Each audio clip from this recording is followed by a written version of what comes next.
Hi everyone, my name is Fred and welcome to Hillians Bricks videos. So in this video I'm going to be talking about how I analyze my sets, my Lego sets from an investment perspective, and just to kind of help you with how to make decisions and things. So I've created this video first because from now on I will start to create analysis videos where I'll be showing scores. But before I start doing that, I wanted to make sure I have a video up that kind of explains the metrics that I use behind this, because I'm not going to do that for every single video to introduce that. So I basically created some kind of scorecard for every single set, just purely based on what I think is important. And these are based on 7 metrics. Now, some of them are very factual and analytical, and others are pretty more subjective based on my thoughts about this. So I've been doing a lot of analysis. If you have been following my channel, you will know that, particularly from a part-out perspective and a bricklink perspective. But I've been collecting a lot of data from that as well, that I can use for investing purposes as well in the future. And my Patreon members will know all about that. So I'm going to talk about in this video now the 7 metrics that I consider. Now, I'm not going to explain the calculation, everything behind this, but you will see once I start doing these videos, it will have a scoring for every single one, every single set, and then we'll perform a ranking. Now, it's always going to be a score out of 10, but from what I'm seeing already, you'll do very good to get above 6. 6 to 7 will probably be where we see the really good sets, and the ones that are below that obviously will not be that well. So let's talk about the actual metrics. So the first metrics that I am looking at is called affordability. Now, you might think affordability, so the cheaper the better, right? So from this perspective, I'm looking at it the opposite way.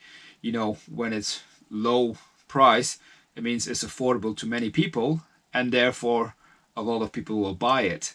So more people buying it usually means also more competition when it comes to selling it later. So I've kind of devised a metric based on the value of the set. So I'm always referring to RRP pricing in my analysis. I never look at it from the discounted perspective, just from the analytical perspective. Now, I know once prices go lower, I can obviously buy a better deal. So, but from affordability, I don't necessarily want the cheapest value set, but then I don't also want the very big and expensive set. So there are other metrics that kind of counterbalance that as well. So first one is affordability. So the lower is not necessarily better. The more expensive could be okay, but then other metrics will counterbalance that.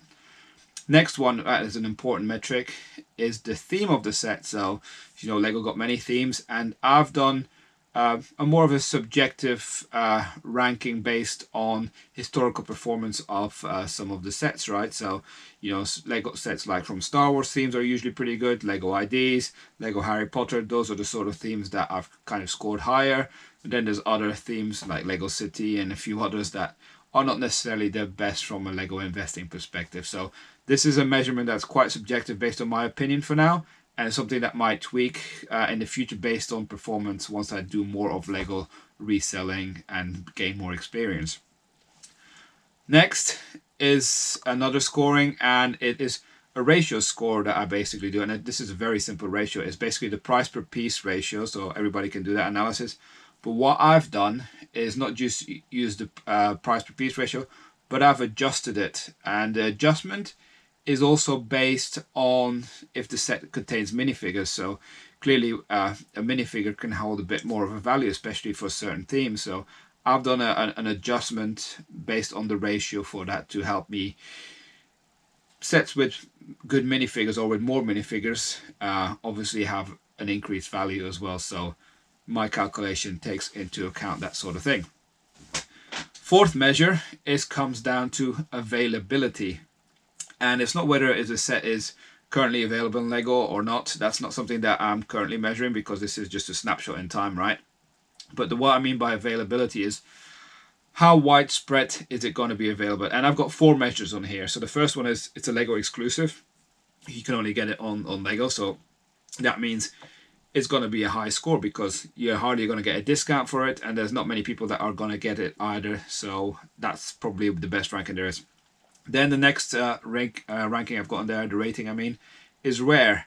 And by rare I mean it's available on Lego and maybe 1 or 2 other retailers here in the UK, whereas it's exclusive, like some sets are now exclusive like on Argos or in Smiths, and you don't see them anywhere else, right? That's also a very high rating. Then the next level is medium. And this is more or less, it's on Amazon and it's on other retailers online. And then the worst rating that I've got is where it's very widespread. Basically, you can go pick it up in your supermarket and it's, you know, everywhere. That would be the worst rating. So that tends to be on the smaller sets, I would say. So that was the fourth metric that I use in terms of availability. Next one is called like the duration of a set or a shelf life. So I already mentioned that I do a lot of analysis already, and one of the things that I've started tracking on over 800 sets already and keep tracking as it goes along is, you know, when sets launch, I've got a launch date, and when sets retire, I've got a retirement date, and I've got the themes as well. And I've been tracking all that data already, and I keep it in a file, and I am now able to start tracking the average shelf life in number of days per theme, and I basically put that into my analysis. And obviously a shorter shelf life, the better from a Lego investing than a longer shelf life. And this is some metric that I keep updating as new sets appear and old sets retire. We're starting to see those average fluctuate. So that's an ongoing metric that we see. And the more data we get, the better that will be. Now, I've not gone back into old history. This is just purely based on the sets that I've tracked so far. But it's been about 18 months to 24 months worth of data that I've got in there. So the more I do this, the longer we go on about it, the more accurate my details should be, or get better information in terms of duration of each sets. Now, there's always going to be outliers in certain sets that might be longer than other ones, but you know, we're working on averages here to make some informed decisions. And if it's a new theme, for example, we are going to have to make some assumptions as well, because we might not have the historical data for a new theme that comes up, and maybe we'll just consider a shelf life of 2 years, or maybe the overall shelf life of all the Lego themes. So we can do that analysis as well. Now, the sixth metric that we have is quite a subjective one, and it's basically, we call it the buzz score. So how much hype is there about the set? Is there a lot of buzz, a lot of announcements about this? Is there a lot of anticipation for a new set to come out? So this is basically, you know, looking at social media, YouTube, how many YouTubers are posting videos about this set? You know, when a set is announced or the rumors are coming out, you know, you can really see how much buzz a set creates. And this is a very simple rating. It's like low, medium, high. And we just basically adjusted on that, so to give a scoring out of that as well. And then the final metric that we have is in terms of size. Now, remember I talked about affordability. Lower is usually not as great. Well, here's the opposite, right? So a small size Lego set is, in my opinion, better from an investing perspective, depending on what the price is, obviously.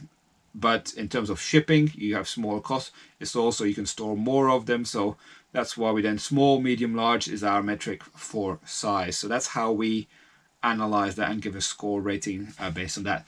Then we put all the 7 metrics that I've just discussed about it into kind of a scorecard, and it comes up with a final score out of 10. Now I have to extrapolate some numbers because obviously we've only got 7 metrics and we haven't got 10.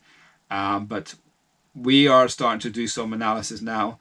And yeah, I've done a few sets and it looks okay. I think I might have to tweak it as I go along and see if there's some mistakes in my numbers. But from the numbers that I've seen and a few sets that I've added in my list so far just to kind of test it and tweak it, it looks kind of like reasonable in terms of, you know, the sets that I would say are probably the better ones than some of the other ones. They seem to be ranked okay. So this is something that is going to start appearing over the next few weeks. I'm going to start doing videos on sets. Now, if you're interested in any particular set that you want me to analyze, or any upcoming set, please by all means leave it in the comment section of this video, the set number that you want me to analyze, also in the comment section of the upcoming videos that I'm going to be making. But just to let you guys know, I'm going to give priority to my Patreon members, so I will create a thread on the Patreon site for people to, on their post, you know, any sets that they want me to analyze on there, and we will be prioritizing those. And the videos that are going to be made is going to be one video for each set, so if people just want to look for a particular set, it'll be easier for them to figure out what is there. So hopefully it will not take too long to create as well. But yeah, that's kind of in a nutshell. Well, it's not really a nutshell, but that's how I have started analyzing Lego sets from an investing perspective, and we're going to start creating a leaderboard as well in those videos as we get more sets added to it. But yeah, hope you find this useful. If you do so, make sure you like this video, subscribe to our channel, and again, we'll see you at the next one. Bye for now.